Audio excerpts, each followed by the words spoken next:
10th Legion, a professional fighting force with unparalleled experience in siege warfare. They were engineers as much as they were soldiers, capable of overcoming any natural obstacle with patience, manpower, and superior technology. The story of Masada is the story of this ultimate clash, a tale of faith against force, of a desperate struggle for freedom against an empire that demanded total submission. It was a small battle in the grand history of Rome, but one that would echo through the ages. Life inside Masada during the siege was a strange mix of routine and constant tension. The fortress, originally built by King Herod the Great, was a masterpiece of design. It was not just a military outpost, but a palace in the sky, equipped with large storehouses, sophisticated water cisterns, and even bathhouses. The Sicarii rebels who had captured the fortress years earlier found it well stocked with food, water, and weapons. This allowed them to maintain a semblance of normal daily life. Women would have managed the households, prepared meals from the stored grain and dates, and cared for the children. Men would have stood guard on the walls, their eyes constantly scanning the desert floor for any sign of Roman movement. Despite the relative comfort of their fortress, the psychological pressure must have been immense.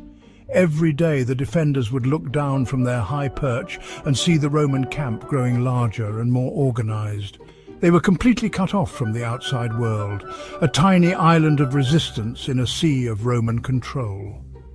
They knew that there would be no rescue, no reinforcements. Their only companions were each other and their shared commitment to their cause. Eleazar ben Yair would have played a crucial role in maintaining morale, reminding his people why they were there and reinforcing their resolve to resist.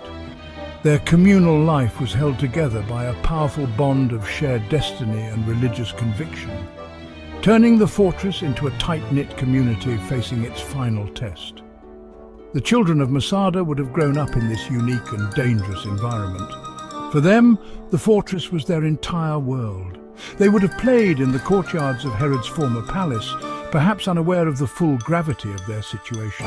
Yet the sounds of the Roman legions below, the clang of hammers on stone, the shouts of centurions, would have been the constant soundtrack to their lives. They would have learned the stories of their people's struggle for freedom and a deep devotion to their faith. These children represented the future that the rebels were fighting for, a future free from Roman domination, even if it was a future they themselves might never see.